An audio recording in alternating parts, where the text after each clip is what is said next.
Safety ಇದರಲ್ಲಿ ಜನವರಿ safety ಗೊತ್ತಿರೋದಿಲ್ಲ, fire ಎಕ್ಸ್ಟೆನ್ಷನ್ನು, ಮತ್ತು ಅಲ್ಲಿ ಇದು first aid box, emergency doors, ಮತ್ತು ಸೇಫ್ಟಿ ಏನು ಮೆಜರ್ಮೆಂಟ್ಸ್ ಏನು ಮೇಂಟೈನ್ ಮಾಡಿದ್ದಾರೆ ಬಸ್ನ ಚೆಕ್ ಮಾಡೋಕ್ಕೋಸ್ಕರ ನಮ್ಮ ಸ್ಪೆಷಲ್ ಆಗಿ ಆಗಿರ್ತಾರೆ. ಅದೇ ರೀತಿ ನಾವು KSRTC ಪ್ರೈವೇಟ್ ಬಸ್ ಎಲ್ಲವನ್ನು ನಾವು ಚೆಕ್ ಮಾಡ್ತಾ ಇರಬೇಕಾದ್ರೆ ಒಂದು ಬಸ್ ಬರ್ತದೆ ಅಲ್ಲಿ, ಅದನ್ನು ತಡೆದು ನಿಲ್ಲಿಸಿದಾಗ ಏನಾಗ್ತದೆ ಅಂತಂದರೆ ಮುಂದೆ ನಾವು KA ನಂಬರ್ ಇರ್ತದೆ. KA ನಂಬರ್ ಇದ್ದಾಗ ನಾವೇನು ಮಾಡ್ತೀವಿ, ಅದು ಟ್ಯಾಕ್ಸ್ ಚೆಕ್ ಮಾಡೋಣ ಅಂತೇಳಿ ಟ್ಯಾಕ್ಸ್ ಚೆಕ್ ಮಾಡ್ತೀವಿ. ಟ್ಯಾಕ್ಸ್ ಚೆಕ್ ಮಾಡಿದಾಗ ಕರೆಕ್ಟಾಗಿರುತ್ತೆ ಟ್ಯಾಕ್ಸು. ಸೈಡಲ್ಲಿ ಎರಡೂ ಕಡೆ ನಂಬರ್ ಪ್ಲೇಟ್ ಇರೋದಿಲ್ಲ, ಅದನ್ನು defective number registration number plate ಅಂತ ಹೇಳ್ಬಿಟ್ಟು ನಾವು ಕೇಸ್ ಬರೀ ಅಂತ ಅಲ್ಲಿ ಹೋದಾಗ ಹಿಂದೆ ಚೆಕ್ ಮಾಡ್ತೀವಿ. ಹಿಂದೆ ಚೆಕ್ ಮಾಡಿದಾಗ ಏನಾಗ್ತದೆ ಅಂದರೆ AP ನಂಬರ್ ಇರ್ತದೆ. ಆ AP ರಿಜಿಸ್ಟ್ರೇಷನ್ ನಂಬರ್ ಇದ್ದಾಗ ನಾವು ಒಂದು ಡಾಕ್ಯುಮೆಂಟ್ ಕೇಳ್ತೀವಿ. ಅವನು KA19D3649 ಡಾಕ್ಯುಮೆಂಟು ಕೊಡ್ತಾನೆ, ಮತ್ತು AP02TE5134 ಆ ಡಾಕ್ಯುಮೆಂಟು ಕೊಡ್ತಾನೆ. ನೀವು ಯಾವ್ದಾದ್ರು ತಗೊಳ್ಳಿ ಸರ್, ಬಿಡಿ ನಿಮ್ಗೆ ಯಾವ್ದು ಬೇಕು ಅದನ್ನ ಚಾಯ್ಸ್ ಮಾಡ್ಕೊಳ್ಳಿ ಅನ್ನೋ ಥರ ಆಗುತ್ತೆ. ಆಗ ನಾವೇನು ಮಾಡಿಬಿಟ್ಟು ಅಂತಂದರೆ ಆ ಬಸ್ ನೋಡ್ಬಿಟ್ಟು ಹಂಗಾದ್ರೆ ಇದು 2 ಗಾಡಿ ಆಯಿತು, ಚಾರ್ಜಿ ನಂಬರ್ ಒಂದ್ಸಲ ಚೆಕ್ ಮಾಡಿಬಿಡ ಅಂತೇಳಿ ನಾವು ವಾಹನಲ್ಲಿ ಓಪನ್ ಮಾಡಿದ ತಕ್ಷಣ ನಾವು ಚಾರ್ಜಿ ನಂಬರ್ ಚೆಕ್ ಮಾಡಿದಾಗ ಇನ್ನೊಂದು ಗಾಡಿ ಅದು ಡೀಟೇಲ್ಸ್ ಬಂದ್ಬಿಟ್ಟು ಆ ಗಾಡಿ ಯಾವುದಂದ್ರೆ KA09A5040 ಈ ರೀತಿ 3 ಥರ ನಮಗೆ ಅದು ಗಾಡಿ ಕಾಣಿಸ್ತು. ಆಗ ನಾವು ಯಾವುದು ಟ್ಯಾಕ್ಸ್ ನಾವು ಕನ್ಸಿಡರ್ ಮಾಡಬೇಕು, ಯಾವ್ದು ಬಿಡಬೇಕು ಅನ್ನೋದು ನಮ್ಗೆ ಅಲ್ಲಿ ಅರ್ಥ ಆಗದೇ ಇರೋದ್ರಿಂದ ಇದನ್ನ ಕೂಲಂಕಷ ಪರಿಶೀಲನೆ ಮಾಡಬೇಕು ಅಂತೇಳಿ ರಾತ್ರಿ ಸುಮಾರು 1:30 ವಾಹನವನ್ನು ನಾವು ತಂದು ನಮ್ಮ ಆಫೀಸ್ ಪ್ರಿಮಿಸಸ್ಗೆ ಹಾಕಿ ನಮ್ಮ ಮೇಲಧಿಕಾರಿಗಳಂತ ASO ಸಾಹೇಬ್ ಆದಂಥ ಗಜೇಂದ್ರ ಬಾಬು ಸರ್ ಅವರಿಗೆ ಮತ್ತು ನಮ್ಮ JCT ಮೇಡಮ್ ಆದಂಥ ನಮ್ಮ ಗಾಯತ್ರಿ ಮೇಡಮ್ ಅವರಿಗೆ ವಿಷಯವನ್ನು ತಿಳಿಸಿದಾಗ ನಾವು ಬಂದು ಪರಿಶೀಲನೆ ಮಾಡಿ ಅದನ್ನು ಕೇಸ್ ದಾಖಲು ಮಾಡೋಣ, ನೀವು ಅದನ್ನು ವಾಹನವನ್ನು ಡಿಟೈನ್ ಮಾಡಿ, ಅಂದರೆ ಅದನ್ನು ತಡೆದು ನಮ್ಮ ಇದರಲ್ಲಿಟ್ಟು ನಮ್ಮ RTO ಆಫೀಸು ಒಳಗೊಂಡ ಇದರಲ್ಲಿ ಕಚೇರಿ ಆವರಣದಲ್ಲಿ ಅದನ್ನು ಸೀಸ್ ಮಾಡಿ ಅಂತ ಆದೇಶ ಮಾಡಿದ್ರಿಂದ ಅದನ್ನು ಅದೇ ರೀತಿ ಮಾಡಿದ್ದೀವಿ. ಈಗ ಅದರ ಪರಿಶೀಲನೆಯನ್ನು ಸಹ ನಾವು ಎಲ್ಲ ಸಂಬಂಧಪಟ್ಟ ಎಲ್ಲ RTO ಆಫೀಸುಗಳಿಂದ ನಾವು ಮಾಹಿತಿಯನ್ನು ಕಲೆಕ್ಟ್ ಮಾಡಿಕೊಂಡು ಮುಂದಿನ ತನಿಖೆ ಮಾಡಿ ಅದನ್ನು ಯಾವ ರೀತಿ ಮಾಡಬೇಕು ಅನ್ನೋದು. ಎಷ್ಟೊತ್ತಿಗೆ ನಡೆಯಿತು ಸರ್? ಸರ್ ಸುಮಾರು ರಾತ್ರಿ 1:30 ಸರ್. 1:30ಗೆ ರಾತ್ರಿ 1 ಜನ ಇದ್ದಾರೆ ಸರ್? ಸರ್ ಬಸ್ಸಲ್ಲಿ ಜನ ಇದ್ರು. ಆ ಬಸ್ಗೆ ನಾವು ಕೇಳಿದ್ವಿ, ನಾವು ಈ ಥರ ಶಿಡ್ಲಘಟ್ಟಕ್ಕೆ ನಾವು ಹೋಗ್ಬೇಕು ಅಂತ ಹೇಳಿದ್ರು. ತಕ್ಷಣ ನಾವು KGF ಅಲ್ಲಿ ಒಂದು ಬಸ್ಸನ್ನು ಕರೆಸ್ಕೊಂಡು ಈ ಜನಗಳೆಲ್ಲ ಅನುಕೂಲ ಆಗೋ ಥರ ಆ ಬಸ್ಸಲ್ಲಿ ಹಾಕಿಸಿ, ಮತ್ತು ಅವ್ರ ಫೋನ್ ನಂಬರ್, ಡ್ರೈವರ್ ಫೋನ್ ತಗೊಂಡು ಸೇಫ್ಟಿಯಾಗಿ ಬಿಟ್ಬಿಟ್ಟು ಹೋಗ್ಬೇಕು ಅಂತೇಳಿ ಆ ಬಸ್ಸಲ್ಲೂ ಸಹ ನಾವು ಫಸ್ಟ್ ಏಡ್ ಬಾಕ್ಸು ಇದೆಲ್ಲ ಬೈಕ್ಸ್ ಎಲ್ಲ ಚೆಕ್ ಮಾಡಿ, ಡ್ರೈವರ್ ಲೈಸೆನ್ಸ್ ಚೆಕ್ ಮಾಡಿ ಆ ವಾಹನ ಕಳಿಸ್ಕೊಟ್ಟಿರ್ತೀವಿ. ಅದೇ ರೀತಿ ಅವರು ಅಲ್ಲಿ ಅವ್ರನ್ನ ಡ್ರಾಪ್ ಮಾಡಿ ಯಾವುದೇ ರೀತಿ ತೊಂದರೆ ಆಗೋದು. ಈ ಬಸ್ ಎಲ್ಲಿಂದ ಎಲ್ಲಿ ಹೋಗ್ತಾ ಇದ್ದೀವಿ ಸರ್? ಈ ಬಸ್ಸು ಶಿಡ್ಲಘಟ್ಟ ಒಂದು ಹಳ್ಳಿ ಅಂತ ಹೇಳಿದ್ರು, ಇದು ಮೇಲ್ಬರುತ್ತೆ, ಮೌಂಟ್ಸಿಟಿಗೆ ಹೋಗಿ ರಿಟರ್ನ್ ಆಗ್ತಾ ಇದ್ದಂಥ ವಾಹನ, ವಾಪಸ್ ಬರ್ತಾ ಇದ್ದಂಥ ವಾಹನ. ಅಲ್ಲಿಗೆ ನಮ್ಮ 3 ಬಸ್ ಆಯಿತು. ಚಾಸಿ ನಂಬರ್ ಇದೆಯಲ್ಲ ಈ ವೆಹಿಕಲಲ್ಲಿ, ಈ ವೆಹಿಕಲ್ ಇರೋ ಚಾಸಿ ನಂಬರು TPE 638659. ಈ ನಂಬರ್ನ ನಾವು ಆನ್ಲೈನಲ್ಲಿ ಹಾಕಿ ಚೆಕ್ ಮಾಡಿದಾಗ KA09A5040 ಇದೇ ಒಂದು ಸಪ್ರೇಟ್, ಅಂದರೆ ಇದು 9A ಅಂದರೆ ಮೈಸೂರು ರಿಜಿಸ್ಟ್ರೇಷನ್ದು ವೆಹಿಕಲನ್ನು ತೋರಿಸುತ್ತೆ. ಈಗ 9A ಪ್ರೆಸೆಂಟ್ ಚಿಕ್ಕಬಳ್ಳಾಪುರದಲ್ಲಿದೆ, ಬಟ್ ರಿಜಿಸ್ಟರ್ ಆಗಿದ್ದು ಮೈಸೂರು ವೆಹಿಕಲ್ ಅಂತ ತೋರಿಸುತ್ತೆ. ಸೊ ನಾವು ಇದು 3 ಇವಾಗ ಇನ್ನೂ ಡೀಟೇಲ್ ಆಗಿ ತನಿಖೆ ಮಾಡ್ತಾ ಇದ್ದೀವಿ. ಅದು ಸಿಕ್ಕಿದ ಮೇಲೆ ನಾವು ಇನ್ನೂ ಫರ್ದರ್ ಡೀಟೇಲ್ಸನ್ನ ಕೊಡ್ತೀವಿ. ವೆಹಿಕಲ್ ಅಂತೂ ಸೀಸ್ ಆಗುತ್ತೆ, ಓನರ್ ಮೇಲೆ ಪೊಲೀಸ್ ಸ್ಟೇಷನಲ್ಲೂ ಕಂಪ್ಲೇಂಟ್ ಆಗುತ್ತೆ, ಪ್ಲಸ್ ಅದಾದ ನಂತರ ನೆಕ್ಸ್ಟ್ ಸ್ಟೇಜಲ್ಲಿ ಚಾರ್ಜ್ ಶೀಟ್ ಕೂಡ ಮಾಡ್ತೀವಿ ಕೋರ್ಟ್ಗೆ. ಗಾಡಿ ತಗೊಂಡು ಆಯಿತು.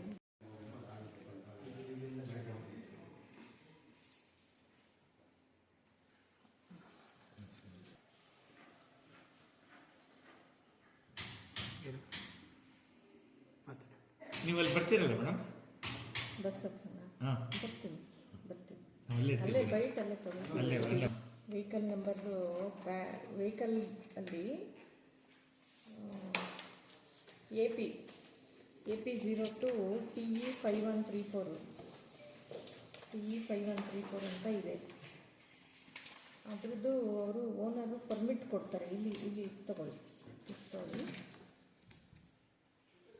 Back side of the vehicle number display ಈ ನಂಬರ್ ಹಾಕಿದ್ದಾರೆ. ಮುಂದೆ KA19 Mangaluru, back side AP02. ನೀವು ಪರ್ಮಿಟ್ ಯಾವ್ದು ಕೊಡ್ತಾರೆ ಮೇಡಮ್?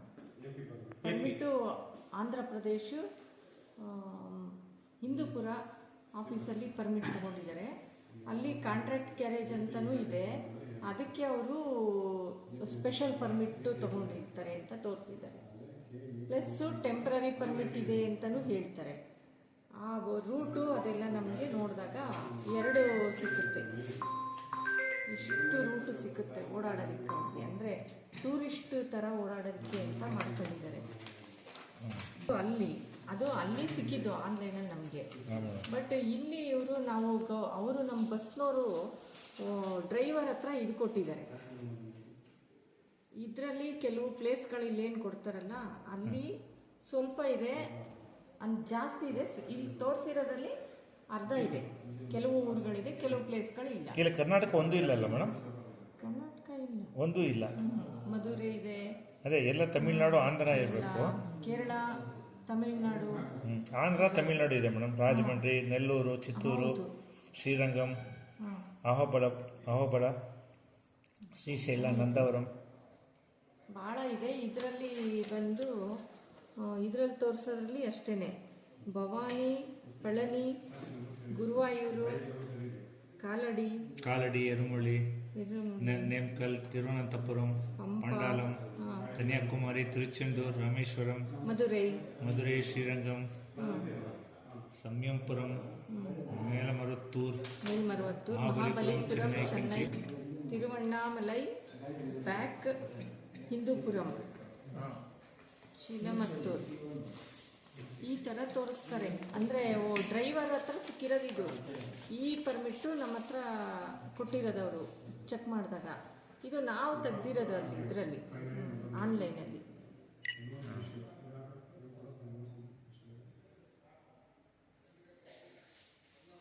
ಅಂದರೆ ಒರಿಜಿನಲ್ ಯಾವುದು ಮೇಡಮ್?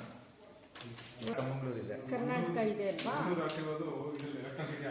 ಅದ್ರದ್ದು ಈ ಬಸ್ಸಲ್ಲಿರೋ ಚಾಸಿ ನಂಬರ್ನ ತೆಗೆದಾಗ ಬೇರೆದೇ ತೋರಿಸುತ್ತೆ. ಎಲ್ಲಿದೆ ಮೇಡಮ್? ಅದು ಅದೇ ತೋರಿಸುತ್ತೆ. AP ಗಾಡಿದು. ಬೆಂಗಳೂರಾ? ಇಲ್ಲ, ಚಾಸಿ ನಂಬರ್ದು ಇನ್ನೂ ಸಿಕ್ಕಿಲ್ಲ ನಮಗೆ. ನಾನು ಈಗ ಮಂಗಳೂರು ಆಫೀಸ್ಗೆ ಇದು ತೆಗಿಯೋಕೆ ಹೇಳಿದ್ದೀನಿ ಡೀಟೇಲ್ಸು. ಅವರು ಬಂಟ್ವಾಳಗೆ ಹೋಗಿದೆ ಅಂತ ಹೇಳ್ತಾ ಇದ್ದಾರೆ. ನಾನು ಇವಾಗ ಅಲ್ಲಿ ಕರೆಸ್ಪಾಂಡೆನ್ಸ್ ಮಾಡ್ತಾ ಇದ್ದೆ. ಈ ಸ್ಟೇಜಲ್ಲಿ ನಾನು ಇನ್ನೂ ಫುಲ್ ಏನು ಹೇಳಕ್ಕೆ ಬರಲ್ಲ, ಮತ್ತು ಆಮೇಲೆ ಹೇಳ್ತೀನಿ, ನೋಡ್ಬಿಟ್ಟು ಹೇಳ್ತೀನಿ. ಏನು ಮೇಡಮ್, ಈಗ ಆನ್ಲೈನಲ್ಲಿ ಎಲ್ಲ ಸಿಕ್ಬಿಡುತ್ತೆ ಮೇಡಮ್. ನೀವೊಂದು ಕರೆ ಮಾಡಿದರೆ ತಕ್ಷಣ ಹೇಳ್ಬಿಡ್ತಾರೆ ಚಾಸಿ ನಂಬರ್ ಎಲ್ಲಿದು ಅಂತ. ಎಷ್ಟು ಒರಿಜಿನಲ್ ಫೈಲ್ ತೆಗಿಸ್ಬೇಕು ಫೋನಲ್ಲಿ. ಆನ್ಲೈನಲ್ಲಿ ನಮಗೂ ಸಿಗುತ್ತೆ, ಏನಿದೆ ಅವೈಲಬಲ್ ಸಿಗುತ್ತೆ. ಬಟ್ ಅವ್ರದ್ದು ಒರಿಜಿನಲ್ ಫೈಲು ಸಿಕ್ಕಿದಾಗ ನಾವು ಡೀಟೇಲ್ ನೋಡ್ಬೋದು. ರಿಜಿಸ್ಟರ್ ಆಗಿದೆ ಯಾವಾಗ, CCL ಹೋಯ್ತು, NOC ಹೋಯ್ತಾ ಇಲ್ವಾ ಎಲ್ಲ ನೋಡ್ಬೋದು. ನಮ್ಗೆ ಅಷ್ಟು ಡೆಪ್ತ್ ಬೇಡ ಮೇಡಮ್. ಅಟ್ಲೀಸ್ಟ್ ಇವಾಗ ಚಾಸಿ ನಂಬರ್ ಬೇರೆ, ಮುಂದೆ ಒಂದು ನಂಬರ್ ಬೇರೆ, ಹಿಂದೆ ಒಂದು ನಂಬರ್ ಬೇರೆ. ಹೌದು, ಇದಕ್ಕೆ ಒಂದು body owner has to give justification. ಅವರು ಯಾವುದನ್ನು ರಿಜಿಸ್ಟರ್ ಮಾಡ್ಕೊಂಡಿದ್ದಾರೆ ಓನರು, ಹಿಂದೆ ಒಂದು ನಂಬರ್ ಹಾಕಿದಾರಲ್ಲ, ಯಾಕೆ ಹಾಕಿದ್ರು, ಏನು ನಂಬರ್ ಯಾವುದು, ಅವರು ಒರಿಜಿನಲ್ ಯಾವ ವೆಹಿಕಲ್ ಅವರು ರಿಜಿಸ್ಟರ್ ಮಾಡಿದ್ದಾರೆ ಅಷ್ಟನ್ನು ಅವರು ಕೊಡಲೇಬೇಕು. ಡ್ರೈವರ್ ಒಬ್ಬರು ನಮ್ಗೆ ಇವಾಗ ಇದ್ದಾರೆ, ಸಿಕ್ಕಿದ್ದಾರೆ. ಓನರ್ ಇನ್ನೂ ಸಿಕ್ಕಿಲ್ಲ. ಡ್ರೈವರ್ನ ಸೆಕ್ಯೂರ್ ಮಾಡಿದ್ದೀರಾ ಮೇಡಮ್? ಎಲ್ಲಿದ್ರು ಅಫಿಷಿಯಲ್ ನೋ, ಜಸ್ಟ್ ಇನ್ಕ್ವೈರಿ. ಇಲ್ಲ, ಅವರು ಆಸ್ ಯೂಶುವಲ್ ಬಸ್ಸಲ್ಲಿ ಡ್ರೈವಿಂಗ್ ಮಾಡ್ಕೊಂಡು ಬರುವಾಗ ಸಿಕ್ಕಿರೋದು. ಅವ್ರ ಹತ್ರ ಸಿಕ್ಕಿದ್ದು ಇಷ್ಟು ಡಾಕ್ಯುಮೆಂಟ್ಸು, ಇವನ್ ಮಾತ್ರ ತಗೊಂಡಿದ್ದೀವಿ. ಈಗ ನಾವಿನ್ನೂ ಡೀಟೇಲ್ಸು ತಗೊಳ್ತಾ ಇದ್ದೀವಿ, ಹುಡುಕಾಡ್ತಿದ್ದೀವಲ್ಲ. ಎಲ್ಲಿ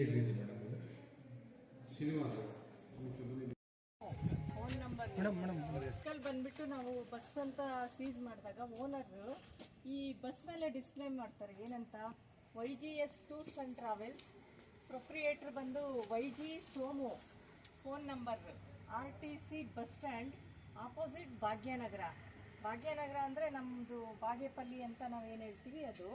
ಅದರಲ್ಲಿ ಇಲ್ಲಿ ನಾವು ಬ್ಯಾಕ್ ಸೈಡ್ ಆಫ್ ದಿ ವೆಹಿಕಲಲ್ಲಿ ಅವರು ಏನು ಡಿಸ್ಪ್ಲೇ ಮಾಡ್ತಾರೆ ನಂಬರ್ ಅಂದರೆ AP02 TE 5134. ಇದು ಮೇಡಮ್, ಅದು ನಿಮ್ಮ ಡಿಪಾರ್ಟ್ಮೆಂಟಿಂದ ಬಂದಿರೋದೇ ಒರಿಜಿನಲ್ ಅಲ್ಲ ಮೇಡಮ್? ಅದು HSRP ಅಂತ ಹೇಳಿ ಹಾಕಿಲ್ಲ, ಬಟ್ IND ಅಂತ ಇದೆ. HSRP ಇದು ಬೇರೆ ಇದೆ. ಇವರು ಇಂಡಿಯಾ ಅಂತೇನು IND ಅಂತ ಏನು ಮೊದಲು ಒಂದು ಬಂತಲ್ಲ, ಅದನ್ನ ಹಾಕೊಳ್ತಾರೆ ಲೋಕಲ್. ನಾವು ಇದನ್ನ ಒರಿಜಿನಲ್ ಅಂತ ಕನ್ಸಿಡರ್ ಮಾಡಲ್ಲ. ಅದನ್ನ ಇದನ್ನ ಪ್ರತಿಯೊಂದನ್ನು ನಾವು ಇನ್ ಡೆಪ್ತ್ ಹೋಗಿ ಸರ್ಚ್ ಮಾಡಿ ನೋಡಬೇಕಾಗುತ್ತೆ. Whether it is genuine or not ಅನ್ನೋದು ನಮಗೆ ಬೇಕು ಈಗ.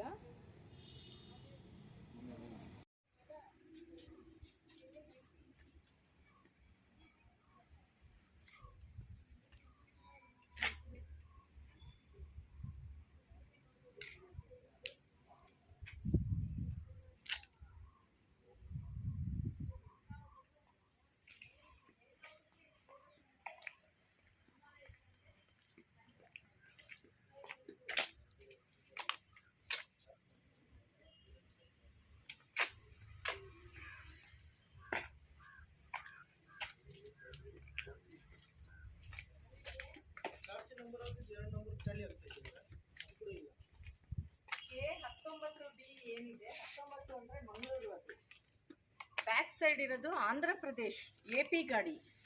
ಆಮೇಲೆ ಈ ಬಸ್ಸಲ್ಲಿ ಒಳಗಡೆ ನಾವು ಕೆಳಗೆ ಚಾಸಿ ನಂಬರ್ನ ಚೆಕ್ ಮಾಡಿದ್ವಿ. ಚಾಸಿ ನಂಬರಲ್ಲಿ ಬಂದ್ಬಿಟ್ಟು K09A5040 ಇದು ಬಂದು ಮೈಸೂರು. 9 ಅಂದರೆ ಮೈಸೂರು. ಸೊ ಅಲ್ಲಿಗೆ 3 ಆಫೀಸ್ ಇದೆ. ಒಂದು ವಾಹನಕ್ಕೆ 3 ಆಫೀಸ್ದು ದಾಖಲೆಗಳಿರೋದು ಸಾಧ್ಯನೇ ಇಲ್ಲ. ಇದು ಪಕ್ಕಾ ಬೋಗಸ್ ಅಂತ ನಾವು ಖಂಡಿತ ಪ್ರೂವ್ ಮಾಡಿದ್ದೀವಿ.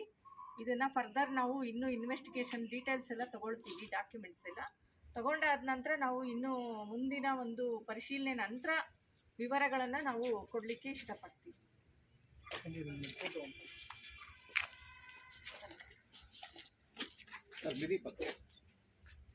ಸರ್ ನಂಬರ್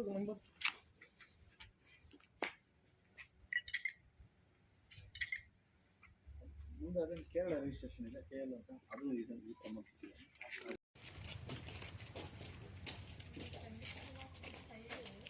ಇದೆಲ್ಲ ಏನಿದೆ ಅದೆಲ್ಲ ಹೋಗಿದೆ, ಎಲ್ಲ ಹಾಳಾಗಿದೆ.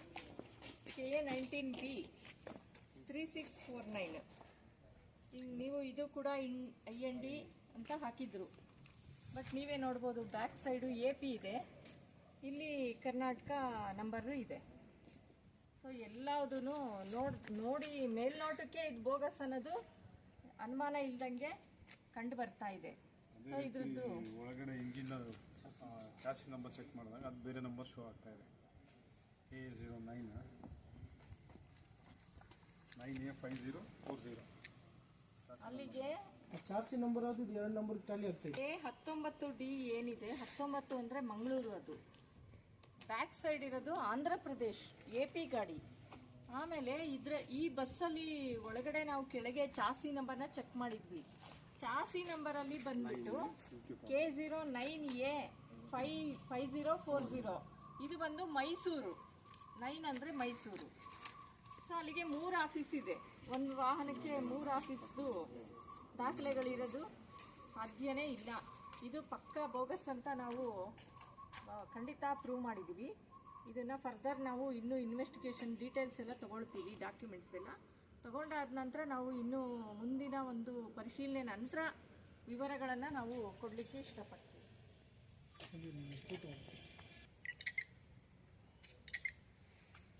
ಮುಂದೆ ಅದನ್ನು ಕೇರಳ ರಿಜಿಸ್ಟ್ರೇಷನ್ ಇದೆ